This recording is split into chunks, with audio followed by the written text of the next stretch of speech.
తల్లిదండ్రులు, అన్నదమ్ములు, అక్క చెల్లెలు, బంధుమిత్రులు, స్నేహితులందరూ, బామ్మరుదులందరూ తీసుకొచ్చావు. నీకు వందనాలు. రాత్రికాలం నీ కాపుదలు ఉంచిన ఆయన బిడ్డకు మెండైన దీవెనలు ఆశీర్వాదాలు దయచేయమని ప్రార్థన చేస్తున్నాను.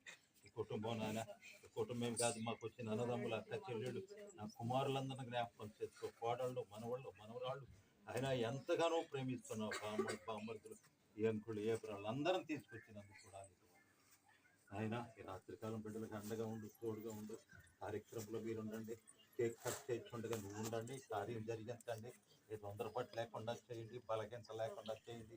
ఏ వ్యాధి బాధలు అనుకోకుండా దురాత్మలు, దుష్ట శక్తులు, చీకటి శక్తులు తరిమి కొట్టమని ప్రభా రాత్రికాలం బిడ్డకు తోడుగా ఉండు, మాకందరికి తోడుగా ఉండు, సహాయం చేయమని, నీ నామలో ఎదిగే బిడ్డలుగా చేయమని, మా కొరకు శిలువ మీద మరణం పొంది తిరిగి లేచిన యేసు అది పరిశుద్ధ నామలు అడిగి వేడుకుంటున్నాను దేవా.